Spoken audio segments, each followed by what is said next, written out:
여러분 안녕하세요. 4월 18일 여의도 펀드매니저TV 금주시장 전망 및 투자 전략 시작하도록 하겠습니다. 네, 여러분들 주말 잘 보내고 계시죠? 네, 월요일 방송을 미리 제가 일요일 날 미리 방송해서 여러분들에게 미리 생각할 수 있고 좀 볼 수 있는 그런 어떤 기회를 주기 위해서 하루 먼저 올려드립니다. 금주시장 전망 및 투자 전략 한번 시작해 보도록 하겠습니다. 차별화, 여전히 지속된 게 차별화와 개별 종목, 순환매, 이 세 단어가 현재 한국 주식시장을 떠돌고 있는 그런 키워드인데, 여기서 차별화와 개별 정보는 오케이 이해하는데 순환매가 계속 돌고 있는데, 이게 이제 뭐랄까 확산 속도가 조금씩 줄고 있는 거죠. 그렇죠? 빠르게 도는 게 살짝 줄고 있는 것 같아요. 뭐 원전부터 시작해서 쭉 돌다가 다시 비료 뭐 이런 것들이 다시 에, 상승해서 올라오는데, 이 순환매 속도가 조금씩 줄고 있고 또 올라가는 상승 폭도 좀 줄고 있는 그런 모습이다. 이 과정이 끝나면 이제 뭔가 새로운 시장을 리딩할 그러한 섹터, 그러니까 우상향하는 고래가 테마가 등장할 거로 보이고 있습니다. 여기에 이제 관심을 가지고 집중하셔야 되죠.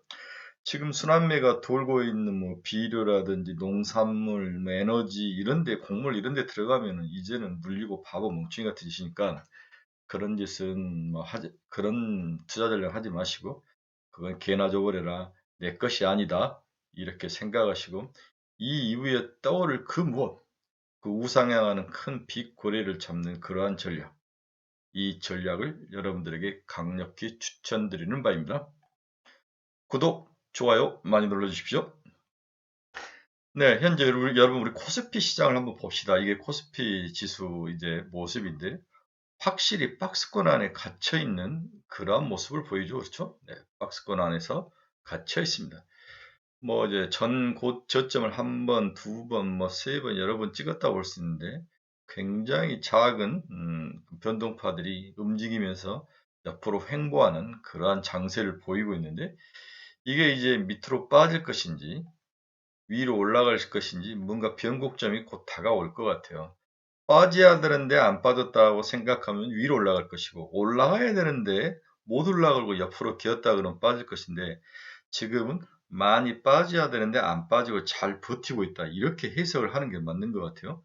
그런 면에서 한국 주식시장은 아래보다는 위로 오를 확률, 하지만 위는 항상 상당인 3천 정도가 맥스다. 이렇게 보는 전략, 이렇게 큰 그림을 그려볼 수 있을 것 같습니다. 뭐 수급이나 이런 자본시장, 자산시장 이런 식을 한번 보면은 코스닥을 일주일간 외국인들은 1조 2천억이나 팔았죠. 한 달 내에 거의 3조 5천억 정도를 팔았는데 계속 지속적으로 매도를 하고 있습니다. 코스피도 일주일간 1996억, 약 2천억 정도를 매도를 하면서 매도로 대응을 하고 있죠. 이 모든 것을 지금 개인이 받아내고 있는 그러한 모습을 보이고 있습니다. 시장의 자금 동향을 보면 먼저 고객 예탁금을 한번 봅시다. 고객 예탁금은 61.5조 이 정도에 머물러 있죠. 크게 늘지도 않고 살짝 빠져서 옆으로 기고 있는데 60조를 지속적으로 지키면서 61.5조를 계속 옆으로 횡보하는 그러한 모습을 보이고 있습니다. 돈이 크게 들어오지는 않고 있는 모습이죠. 신용잔고를 봅시다. 신용잔고도 22.1조로 신용잔고도 늘지 않고 옆으로 횡보하고 있는 그러한 모습이 나타나고 있습니다. 즉, 예탁금이라든지 신용잔고, 이러한 증시 주변의 자금 동향은 큰 변화가 없다. 크게 늘지도 않고 크게 줄지도 않고 뭔가 압축되고 운축되고 옆으로 기고 있는 매갈이 없는 그러한 모습이다. 이렇게 정리를 해볼 수 있습니다. 금주 시장 전망 한번 봅시다. 첫 번째는 인플레이션과 금리 인상에 대한 향후 전망은 어떻게 될 것인가. 5월 FOMC와 지정학적 이슈 장기화로 지진부진한 주가 흐름이 지속되고 있다. 당분간 투자에 있어 인플레이션과 금리 상승은 변수가 아닌 상수로 대응을 해야 된다. 5월이 아니라 4월이죠. 네, 4월 5월 FOMC가 있죠. 네.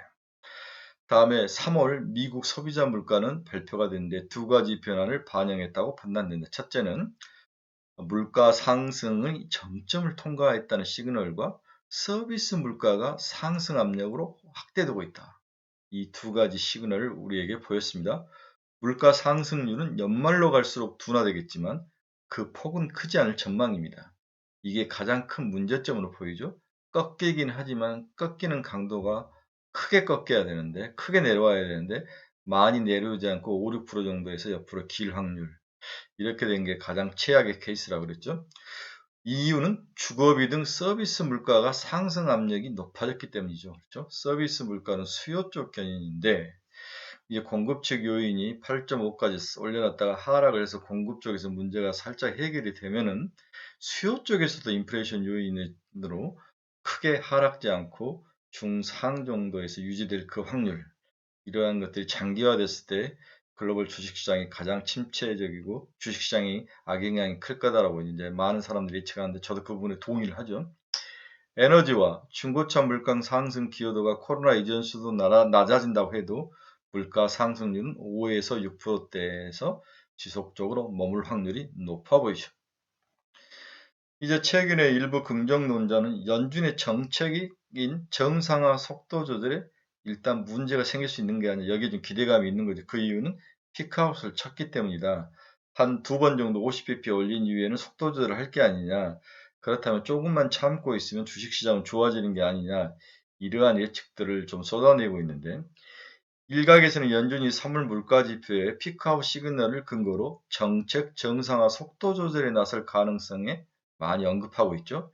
그러나 현실적으로는 저는 개인적으로 어렵다고 판단을 합니다. 임대료를 비롯한 서비스와 식료품 물가 상승세가 유지될 전망이고, 기대 인플레이션이 상승하고 또한 물가 상승 압력이 지속적으로 이루어질 것으로 보입니다. 연준이 인플레이션에 적극 대응한다면 당분간 금융시장 변동성은 높을 것으로 예상이 됩니다.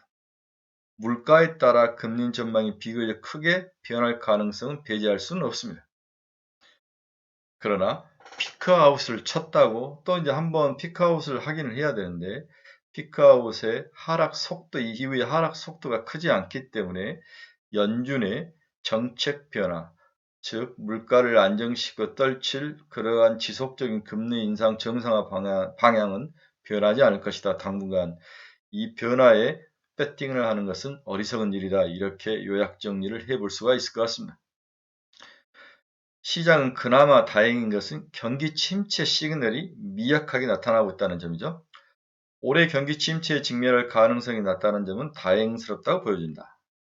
양호한 기업 이익과 타이트한 노동시장, 안정적인 하이힐드 스프레드, 경기 선행지수 상승 등 모두 침체 직전과 침체 형태 또 침체 직전에 나타나는 그러한 사인은 보이지 않고 있다는 거죠. 경기 침체가 아닌 불확실성 대응이 중요 경기 침체를 우려할 시기는 아니지만 최근 매크로 환경은 짙은 안개를 연상케 하고 있습니다. 시장은 3월 근원 소비자 물가가 예상을 하회하자 반등했다가 재차 하락 전환하는 바 있는데, 주식시장이 이것이 시장 참가자들의 고민을 보여주는 것 같습니다. 들어갔다가 다시 시장이 뱉어내는 그러한 모습이 나타났죠. 이러한 불확실성에서 다음 두 가지를 염두에 둔 접근이 유효해 보입니다. 첫째는 연준의 브레이크에 배팅하는 전략은 리스크가 크다고 보여집니다. 즉 긴축 스탠스 안하에 투자하는 것은 리스크가 크다. 물가의 피크아웃 여부보다는 업사이드 리스크를 염두에 둬야 합니다. 5월에 열린 FOMC가 예상보다 완화적이라고 해도 향후 물가 상승세 둔화가 더딘다면 정책 경로는 결국 변할 수 있습니다. 그러나 이러한 변화는 아직까지는 단기적으로 나타날 가능성은 거의 없다는 거죠. 최소한 2분기까지는 연준의 공격적인 금리 인상에 대비를 해야 됩니다. 그래서 한 발자국 좀 늦춰서 두 번 정도 금리를 50bp 정도 올린 이후에 배팅을 하는 전략은 오히려 좋아 보이는 거죠. 단기적으로 지금은 아닌 것 같습니다. 두 번째 핵심은 기업들의 비용 관리죠. 기업들의 비용 관리 능력에 따라서 이익이 차별화될 전망이 가장 중요한 투자 포인트입니다. 매크로 측면에서 보면 원자재를 수출도 가공하는 기업이나 매출 원가율이 낮거나 변동이 적어 원가 상승률을 감내할 수 있는 기업, IT나 자동차 같은 기업, 점유율이 높거나 대체가 어려워 가격 전가가 수월한 기업, 음식료나 명품, 또한 리오프닝으로 수요가 늘어난 서비스를 제공하는 기업, 오락, 문화, 여행이 상대적으로 유리한 국면에 놓일 것으로 보이죠. 이들 국가나 업종에 대해서 투자 대상을 선별하는 것이 가장 중요한 투자 전략 중에 하나인 거죠. 하반기 경기가 상반기보다 양호할 거로 예상되지만 불확실성의 확연한 해소를 논하기에는 아주 좀 이른 시점이라고 보여집니다. 지금은 리스크를 관리할 시점으로 보여집니다. 따라서 이렇게 올라와 있는 비용이 고객들에게 정확히 전가가 충분히 가능한 기업이나 비용이 전혀 그렇게 크게 영향을 받지 않은 엔터와 같은 기업들, 그렇죠? 그 다음에 강력한 마케팅 파워나 브랜드 파워를 가지고 있는 업계 1, 2등하는 어떤 음식료의 기업들, 이런 종목들이 꾸준히 올해 상승할 확률이 높다, 이렇게 보여진 거죠. 최근에 삼성전자가 보여준 성장주에 대한 그 뭐라 그럴까요? 깔아뭉개지는 그 비참함은 당분간 이어질 거로 보여서 종목 선별과 차별화를 피킹하는 능력이 가장 중요한 투자 영역으로 보여집니다. 두 번째로 우리가 관심을 가져야 될 것은 돈이 미국에서 빠져나올 것인가, 그거 하나 하고 빠져나와서 어디로 갈 것인가, 그거에 대한 관심이 필요하죠. 제가 어제 우리 스터디 모임에서 돈이 라틴으로 갔다. 라틴에서 갔더니 최근에 라틴이 주가가 오르는 게 전부 하락의 모습을 보이더라. 이제 돈이 라틴에서도 빠져나올 시간이 됐다. 돈이 라틴으로 간 이유는 뭡니까? 커머디티 시장이죠. 네. 브라질, 멕시코, 남아공, 라틴은 아니지만 캐나다, 이런 쪽에 원자재 시장에 큰 힘을 가지고 있는 국가들로 돈이 들어갔는데 이제 그 국가의 주식시장도 한풀 꺾여 있는 모습이 나타나는 거죠. 대표적인 게 제가 브라질 보베스파 그래 이야기를 해드렸는데, 이렇게 남미 시장에서도 돈이 철수해 나온다면 이제 어디로 갈 것인가? 유럽은 아니죠. 미국이나 한국과 대만 같은 그런 제조업이 강한 기업, 미국으로 가든 한국과 대만이나 이렇게 제조업이 강한 기업은 둘 중에 하나일 것 같은데, 미국은 일단 아니라는 생각이 들어요. 그 이유는 인플레이션이 꺾이지 않는다는 거죠. 그래서 유럽 국가들의 임금 팬데믹이 이전 추세에 있는데 반해 미국 임금은 팬데믹 추세를 크게 상회하고 있어요. 임금이 계속 올라가는 거죠. 이런 것들이 미국의 인플레이션을 지속적으로 상승을 시키는 거죠. 임금이 한번 오르면 제자도로 돌아오기 어렵다는 점을 감안할 때 미국의 물가 상승률은 유럽 등 다른 국가 대비 지속적으로 높을 거로 예상이 된다는 거죠. 따라서 이러한 것들을 피해서 자금이 미국으로 들어가기보다는 미국을 떠날 확률이 아직까지는 더 높아 보인다. 그 돈이 한국이나 독일이나 그다음에 대만처럼 제조 강국으로 다시 한번 돌아올 확률, 그게 가능하다면 한국 주식시장은 2분기 이후에 크게 한번 상승이 바닥을 탈출하는 기술적 반등 정도는 충분히 가능하지 않을까, 이런 생각이 제 머릿속에는 있습니다. 글로벌 자금 시장을 종합해 보면 미국의 임금 등을 감안할 때 상당 기간 미국의 물가는 유럽 등 주요국 대비 높은 수준에 머물 것이며, 글로벌 자금은 명목금리 상승을 쫓아 미국으로 유입되기보다는 오히려 물가가 안정적인 다른 나라로 눈을 돌리게 될 것으로 보여집니다. 한국, 중국 등에서도 미국의 급격한 금리 인상으로 자금 이탈, 환율 약세가 당분간 이어질 것으로 보이는 큰 규모의 자금 이탈이나 장기화 가능성은 낮다고 판단이 됩니다. 여기에 글로벌 원자재 가격 상승으로 라틴으로 몰렸던 이머징 자금이 어디론가 다시 흘러가야 된다는 점에서 한국의 2분기 글로벌 자금 유입 기대감은 나빠 보이지는 않습니다. 세 번째 우리의 관심사항은 한국의 주식시장은 기업 실적을 정확하게 반영하지 못하고 있다. 그렇죠? 주가와 실적이 서로 한 방향으로 결국 움직이는데 현재 그 사이에 괴리가 발생하고 있다는 거죠. 한국 주식시장이 지지부진한 흐름이 이어가고 있지만 실적과 밸류에이션 측면에서 매수로 대응해야 하는 영역에 와 있다고 말하는 사람들이 많아지고 있습니다. 밸류에이션 자체는 과거와 비교하면 낮은 수준이지만 대불확실성과 인플레이션 우려가 현재 밸류에이션의 신뢰성을 약화시키는 요인으로 작용하고 있다고 보여집니다. 코스피가 반영하고 있는 실적의 하향 조절 레벨을 역산해 보면 1919년 수준 후 이익 추정치 하향 조정이 반영되는 그 정도 수준이죠. 비용 상승으로 인한 2022년 연간 실적의 하향 조정 가능성은 충분히 존재합니다. 하지만 현재 주가는 실적의 하향 조정 가능성을 과도하게 반영하고 있다고 그렇게 개인적으로 판단합니다. 유명한 투자가인 앙트레 코스텔라니는 주가와 실적의 관계를 산책하는 개와 주인의 관계로 비유를 많이 했죠. 유명한 비유인데, 산책을 하는 개는 주인을 앞서갈 때도 있고 뒤처질 때도 있지만 결국 주인과 같은 방향으로 움직인다는 거죠. 여기서 주인은 결국 실적을 말하는데, 한국의 연간 실적과 연평균 코스피는 같은 방향으로 움직였지만 2020년에 들어와서 괴리가 발생을 했다는 거죠. 이 괴리는 이익 추정치 하향 조정과 연평균 코스피 상승으로 다시 축소될 것으로 전망이 됩니다. 그래서 최근 코스피 200 영업이익과 연평균 코스피가 이렇게 서로 다른 방향으로 움직이는 괴리가 크게 발생하는 그러한 모습이 나타나고 있습니다. 언젠가는 이게 좁혀지거나 붙게 해서 같은 방향으로 움직일 확률이 높아 보이죠. 이익 추정치도 살짝 내려오지만 또한 반대로 코스피의 주가가 하락해서 상승으로 위로 붙어서 같은 방향으로 갈 확률, 이렇게 갈 확률, 이러한 것들이 향후 예상돼서 이 정도면은 기술적 반등 정도는 충분히 가능치 않을까, 2분기 이후에 이러한 생각도 해봅니다. 현재 우리나라 퍼가 거의 11배에 머물고 있죠. 11배가 좀 낮는 10.8배 정도. 코스피와 ROE 및 PBR의 관계인데 지금 이렇게 하락해서 나와 있는 PBR도 하락해 있죠. 그렇죠? 네, 코스피도 ROE는 뭐 올라가다가 살짝 꺾이겠지만 ROE는 그렇게 많이 꺾이지 않은데 PBR이 너무 많이 꺾여서 내려와 있는 거죠. 그렇죠? 이런 것들이 나중에 정상화될 확률이 높아 보이죠. 최근 재밌는 것은 한국 국채 3년 금리가 3.1%인데 우리나라 코스피 배당 수익률이 1.9%죠.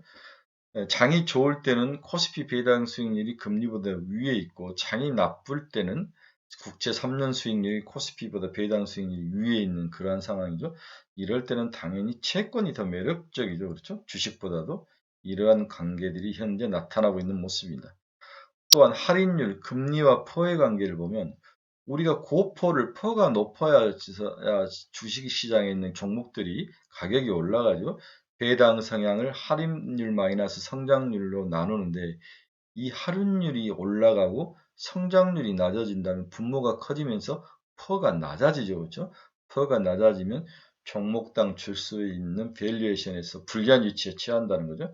그만큼 금리 상승이 중요한 역할을 하고 있다. 성장률과 할인율이 시장의 밸류에이션을 결정하는 데 중요한 영향을 미치고 있다. 이렇게 볼 수 있습니다.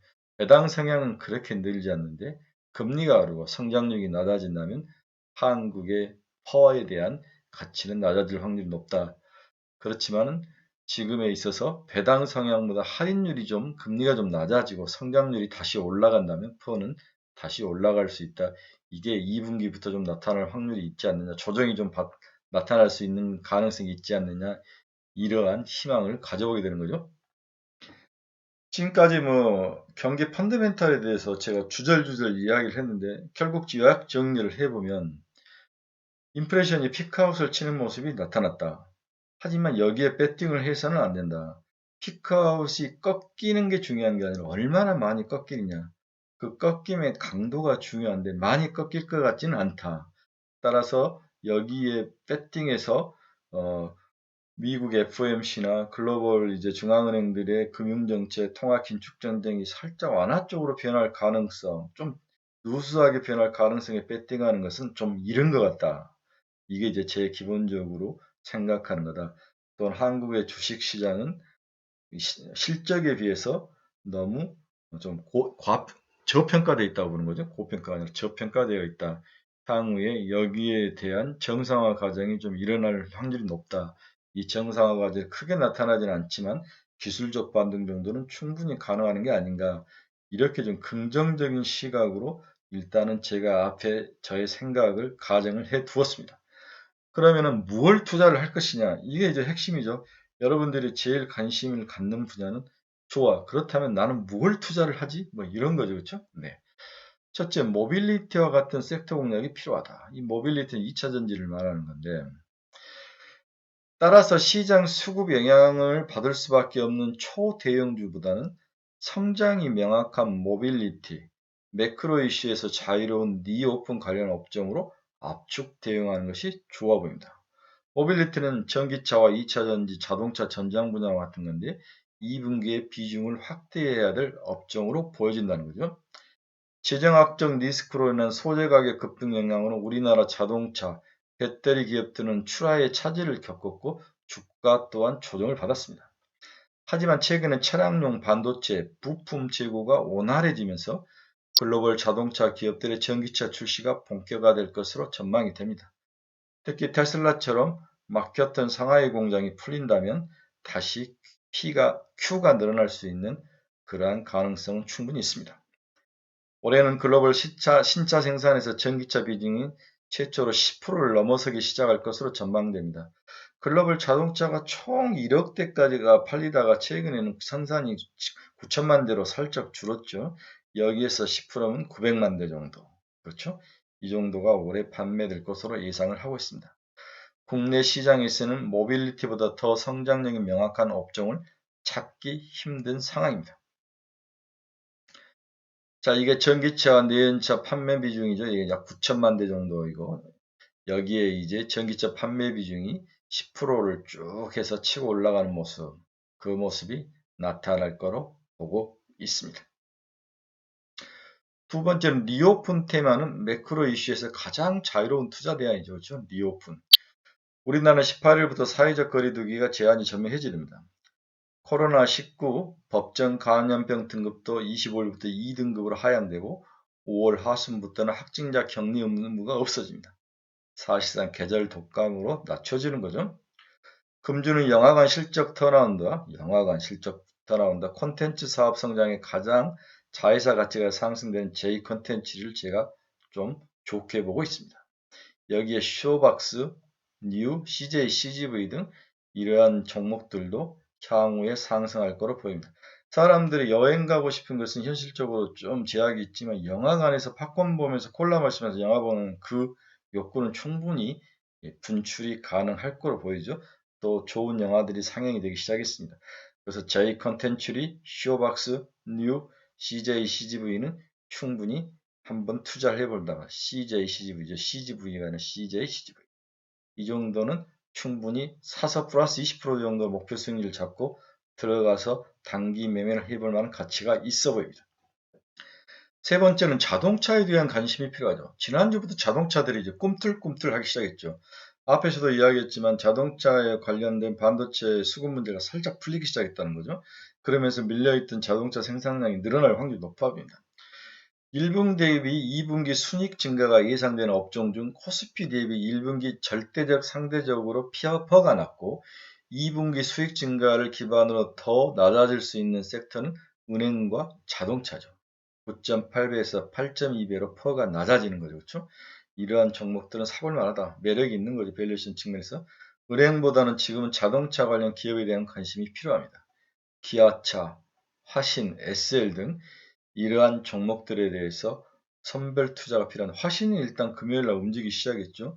기아와 현대차로부터 매출이 오더가 증가했다는 거죠.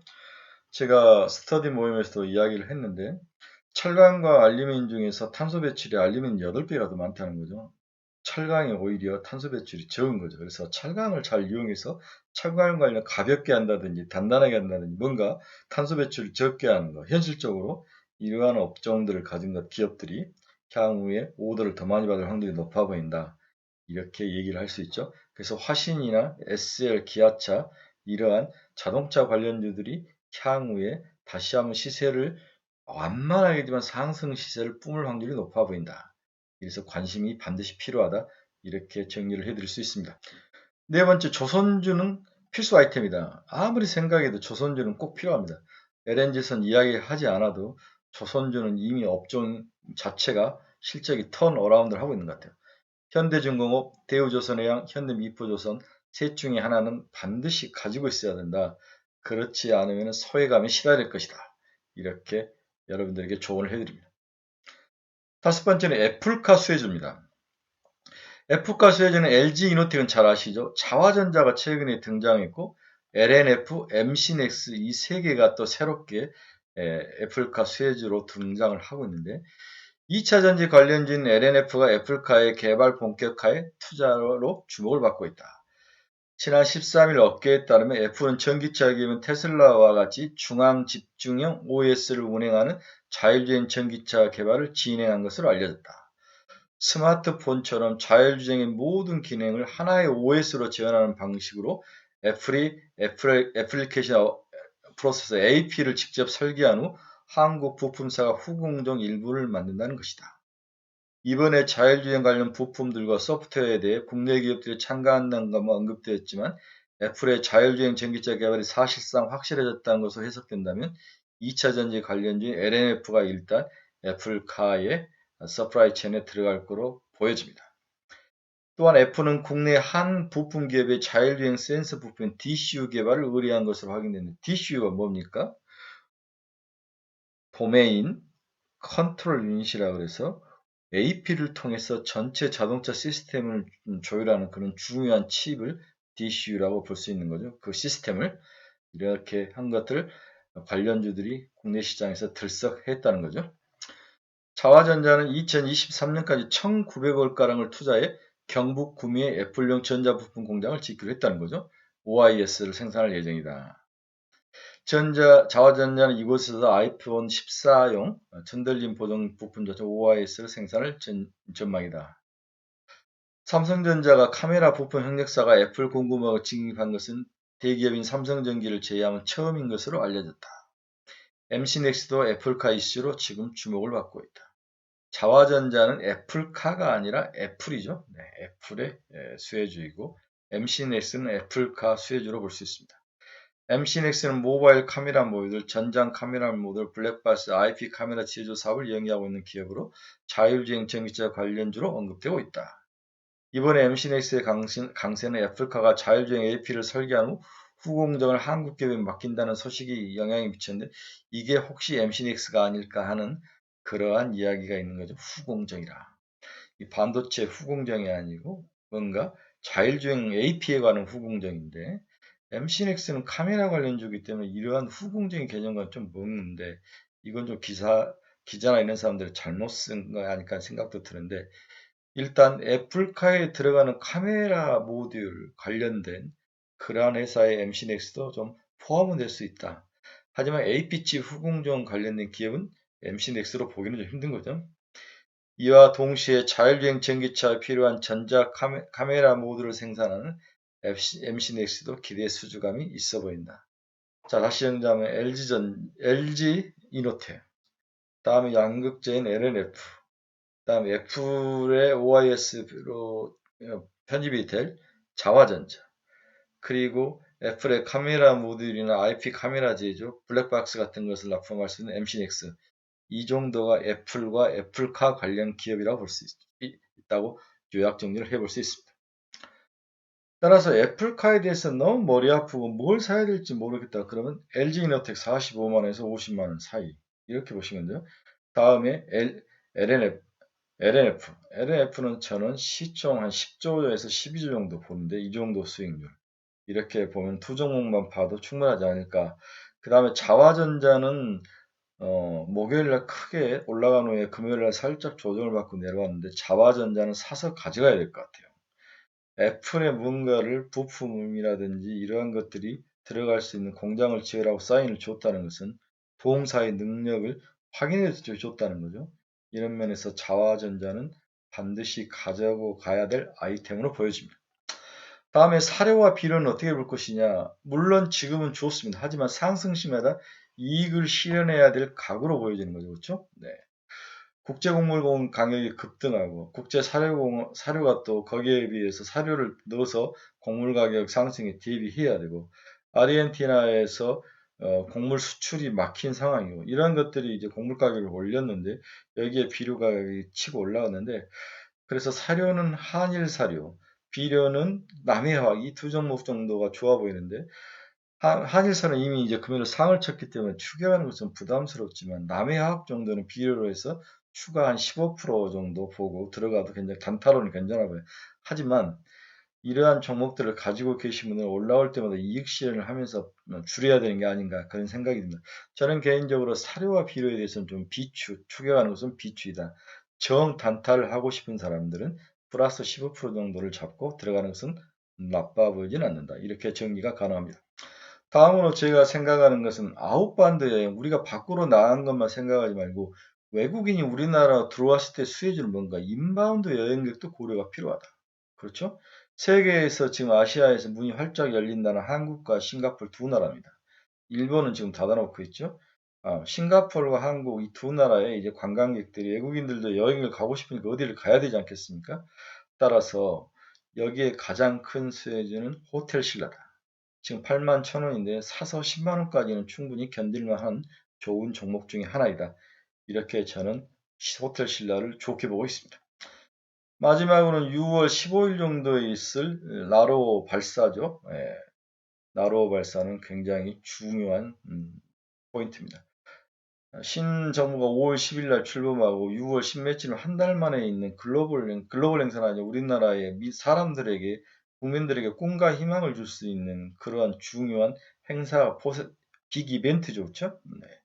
그래서 과학기술 보고 업무에서도 이러한 우주항공을 대통령 인수위원회에 보고하는 상황에서 우주청, 그렇죠? 항공우주청의 설립 이런 것들이 논의가 되고 있는데 미리 이제 돌다리를 놔야 되죠. 한 달 정도 남았으니까. 네, 그래서 한국항공우주 다음에 통신을 자료를 주고받을 때 꼭 필요한 제노코가 만든 시스템, 하나 에어로스페이스, 세트레가이, 하나 시스템 등 이러한 종목들에 대한 관심은 분명히 필요할 거로 보여집니다. 이 중에서 좀 몸이 가벼우면서 향후 좀 성장이 있어 툭툭 튈 수 있는 종목은 제네코로 봤는데 지난 토요일 날 우리 스터디머니도 제가 제네코를 좀 강력히 추천을 했는데 한번 사볼 만하다. 이렇게 정리를 해볼 수 있습니다. 자, 이번 주는 뭐 여러 가지 것들 생각을 다 정리했죠. 두 가지로 요약을 해봅시다. 첫째는 우리나라가 이제 마스크를 거의 벗을 정도가 됐다. 리오픈주, 그중에 영화관 관련주들 좋아 보인다. 두 번째, 자동차 관련주들이 꿈틀꿈틀하고 있다. 기아자동차, 화신 이런 종목들을 봐야 된다. 세 번째는 뭐 비료나 이런 것들은 이익 올라올 때마다 버리자. 네 번째, 조선주는 꼭 한 종목은 가져가야 될 것 같아. 그렇지 않으면 소외감에 시달릴 것이다. 마지막으로 미래의 먹거리는 우주 항공 분야에 대해서 한두 종목은 가지고 와야 된다. 이렇게 이번 주 투자 전략을 요약 정리를 해볼 수 있을 것 같습니다. 네, 여러분 아주 계절이 좋은 4월입니다. 여러분들 수익 계좌에도 좀 빨간색으로 불이 타는 그러한 한 주가 되기를 바랍니다. 장시간 제 PT 들어주시느라 고생하셨습니다. 즐겁고 멋진 한 주와 하루가 되시길 바랍니다. 여러분 감사합니다.